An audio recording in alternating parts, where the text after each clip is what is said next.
యావత్ తెలంగాణలో ఉన్నటువంటి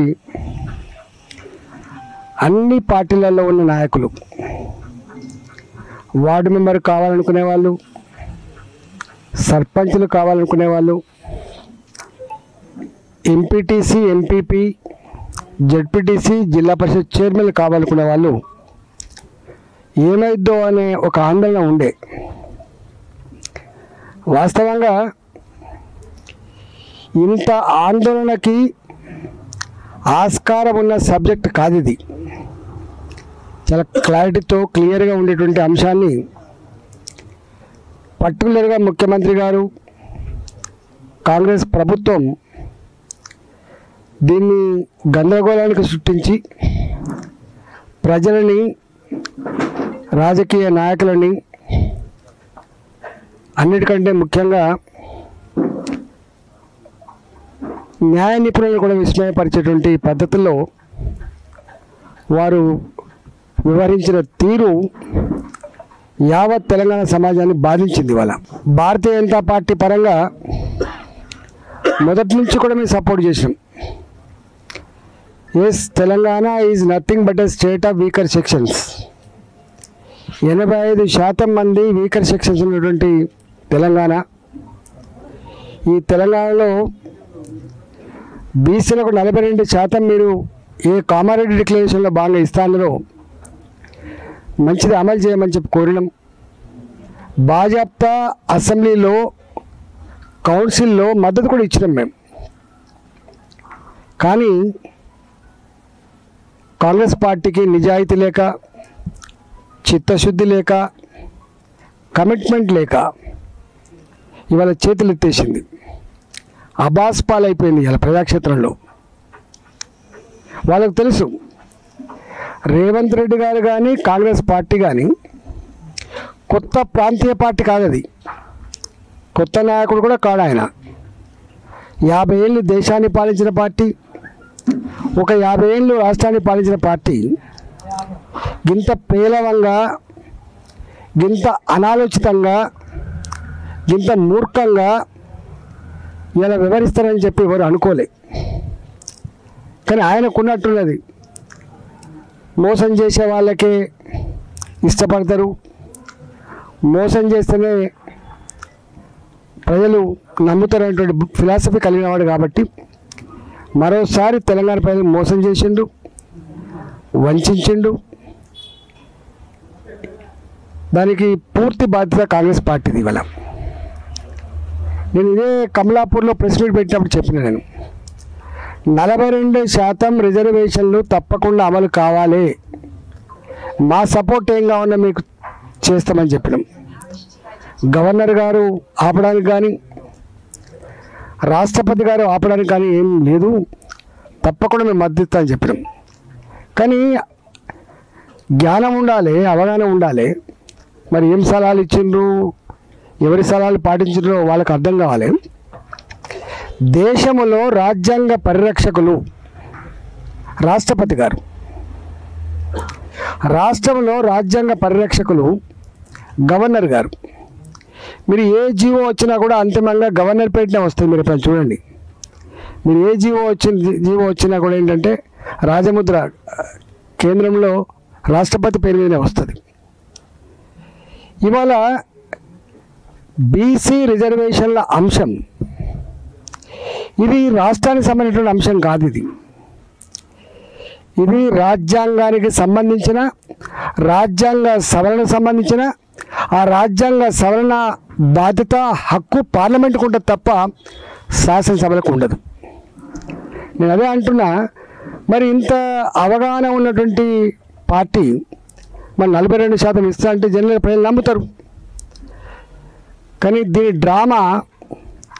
వీళ్ళ డ్రామా ఢిల్లీలో జంతర్ మంతర్లో ధర్నా చేసినప్పుడే అర్థం కావాలి చాలామందికి. ఎందుకో ధైర్యం చేయలేకపోయింది. ఒకవేళ రేవంత్ రెడ్డి గారికి, రాష్ట్రంలో ఉన్న కాంగ్రెస్ పార్టీకి 42% అమలు చేసే సత్తానే ఉంటే ఎందుకు జంతర్ మంతర్ దగ్గర ధర్నా పోయిందనేది అర్థం కావాల్సి ఉండాలి. మంత్రులు షెడ్యూల్ వచ్చిన తర్వాత మంత్రులు స్వయంగా మాట్లాడిండ్రు. ఏ పార్టీ వాళ్ళు కూడా మీరు కోర్టుకు వెళ్ళకండి, మాకు సహకరించే ప్రయత్నం చేయండి. సహకరించాల్సింది పార్టీలు కాదు, సహకరించాల్సింది వ్యక్తులు కాదు, సహకరించవలసింది రాజ్యాంగబద్ధంగా ఉందా లేదా అనేది అది కావాలి. ఒక మంత్రి గారేమో మేము కోర్టు తీర్పు వెలువడిన తర్వాతనే నోటిఫికేషన్ ఇస్తామని కూడా చెప్పిండు.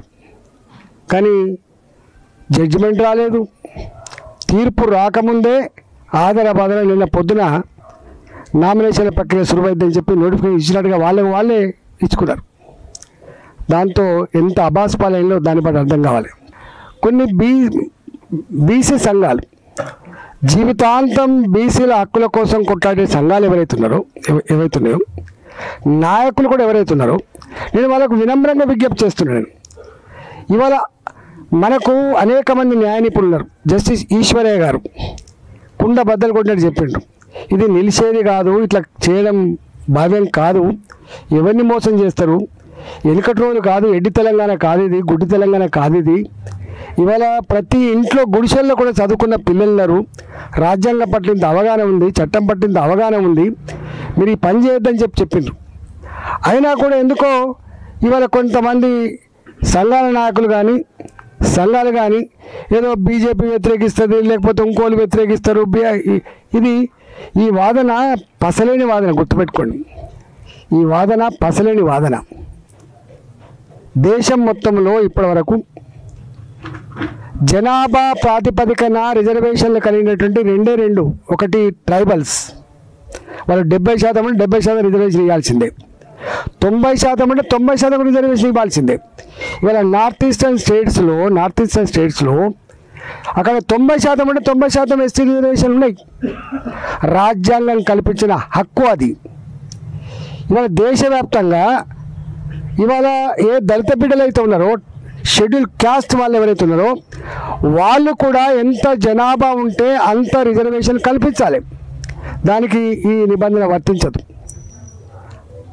కానీ బీసీలకు మాత్రం ఇవాళ ఓబీసీలుగా ఉన్న వాళ్ళకి మాత్రం వాళ్ళ పాపులేషన్ ఎంత ఉందో అంత రిజర్వేషన్ కల్పించేటువంటి రాజ్యాంగ సవరణ లేదు. కాబట్టి ఈరోజు ఈ 42% ఇవ్వచ్చు అని చెప్పి మూర్ఖంగా మీరు అయితే వివరించారో, ఇప్పటికైనా చెంపలేసుకొని ప్రజలకు క్షమాపణ చెప్పి వెంటనే మీరు ఎన్నికలు జరిపించాలని చెప్పి కోరుతున్నాం. మీకు తెలుసు ఇవాళ ప్రభుత్వం అంటే కేవలం శాసనసభలు పార్లమెంట్లే కాదు. గాంధీ గారు ప్రవచించిండు గ్రామ స్వరాజ్యం అని చెప్పి. గ్రామ స్వరాజ్యం వర్ధిల్లాలంటే గ్రామ సచివాలయం చక్కగా జరగాలి, మండల సచివాలయం చక్కగా జరగాలి, జిల్లా పరిషత్ చక్కగా జరగాలి. మేము ఎమ్మెల్యేలుగా ఫస్ట్ ఉన్నప్పుడు బుడగశోభ గారు జడ్పీటీసీగా ఉండే మాకు జిల్లా పరిషత్ నుంచే నిధులు వచ్చేది. మీ జిల్లా పరిషత్ చైర్మన్లకు అడిగేది మా ఊర్లకి ఇవి కావాలి గవి కావాలని చెప్పి. 73, 74 రాజ్యాంగ సవరణ మీరే తెచ్చిండ్రు, రాజీవ్ గాంధీ గారు తెచ్చిండ్రు, మర్చిపోతున్నారు మీరు. 73, 74 రాజ్యాంగ సవరణ తెచ్చింది మీ రాజీవ్ గాంధీ గారు. మరి అలా 2 ఏళ్ళు అవుతుంది.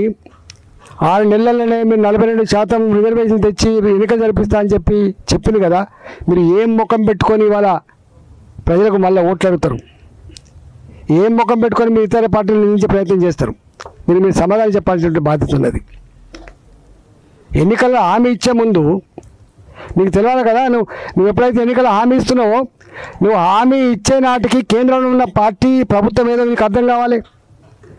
పోనీ నీ పార్టీ అధికారం ఉంటే నేనేదో కన్విన్స్ చేసుకుంటా అంటే వేరు. కానీ దేశంలో ఎక్కడ కూడా ఇప్పటిదాకా రాష్ట్రంలో అధికారంలో ఉన్న కేంద్రంలో అధికారంలో ఒకటే పార్టీ ఉన్నప్పటికి కూడా అమలు కాలే. దానికి అనేక ఉదాంతాలు. మీకు మహారాష్ట్ర ఉదాంతం ఉంది. మహారాష్ట్రలో ఎన్నికలై ఎలక్ట్ అయిన తర్వాత వాళ్ళ పదవులు పోయినాయి. అది చరిత్ర. బీహార్లో మా ప్రభుత్వమే ఉంది, కేంద్రంలో మా ప్రభుత్వమే ఉంది. కానీ బీహార్లో రిజర్వేషన్లు కొట్టేసింది కోర్టు. ఏం చేయలేకపోయినాం మేము. అంటే ఇంత చరిత్ర ఉన్నప్పటికీ నీ పార్టీ అధికారంలో ఉన్నా నువ్వు చేయలేవు. కానీ బ్లఫ్ చేసే ప్రయత్నం చేసినావు, మోసం చేసే ప్రయత్నం చేసినావు, ప్రజలు గోల్మాల్ చేసే ప్రయత్నం చేసినావు తప్ప ఇంకోటి కాదు. నేను డిమాండ్ చేస్తున్నా, ఇప్పటికైనా ఈ ప్రభుత్వం వంచనకు పాల్పడకుండా, మోసం చేయకుండా, దగా చేయకుండా 42% బీసీల రిజర్వేషన్లతో తక్షణమే ఎన్నికలు నిర్వహించాలని చెప్పి డిమాండ్ చేస్తున్నా. ఒకటి